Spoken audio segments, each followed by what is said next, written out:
பத்லு, வாடா சமோசா சாப்பிட போலாம். சரி வாடா மோட்டு, போலாம்.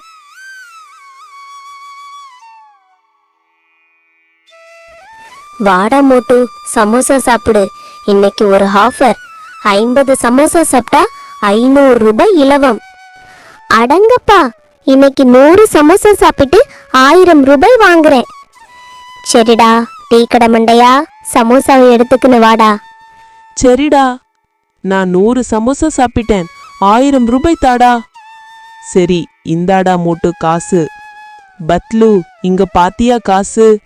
டே மோட்டு, சூப்பர்டா, 1000 ரூபாய் சம்பாரிச்சிட்ட. சரி வாடா மோட்டு, வீட்டுக்கு போலாம். சரி வாடா போலாம் பத்லு. டேய், எங்க போற? காசு கொடுத்துட்டு போடா. காசா? எதுக்கு கொடுக்கணும்? நான் தான் 100 சமோசா சாப்பிட்டேன். அப்புறம் நான் எதுக்கு காசு கொடுக்க வேண்டும்? 100 சமோசா சாப்பிட்டா 1000 ரூபாய் கொடுப்பேன் என்று சொன்னது உண்மைதான். சாப்பிட்ட சமோசாவுக்கு காசுதான் முட்டாள். என்னையே ஏமாத்திட்ட. நான் என்ன பண்றேன் பாருடா.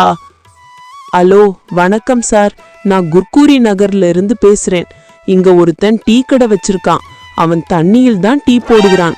அழுகி போன உருளைக்கிழங்குகளை வைத்து சமோசா செய்கிறான். உடனே வாங்க, வந்து அவனை பிடிச்சு ஜெயில போடுங்க. சரி வரேன். அவனை பார்த்துக்கோ, எங்காவது ஓடிவிட போறான். நான் சீக்கிரம் அங்கு வரேன்.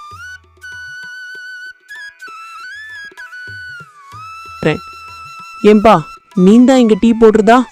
ஆமாம் சார். உன்னோட கடையில் தண்ணியில் தான் டீ போடுகிறாமா? அழுகி போன உருளைக்கிழங்குகளை வைத்து சமோசா செய்கிறாயா? இல்ல சார், நான் அந்த மாதிரி எதுவும் நான் பண்ணவில்லை. இல்ல, என்னால நம்பவே முடியல. நான் உள்ள போய் பார்க்கறேன். சரிங்க சார்.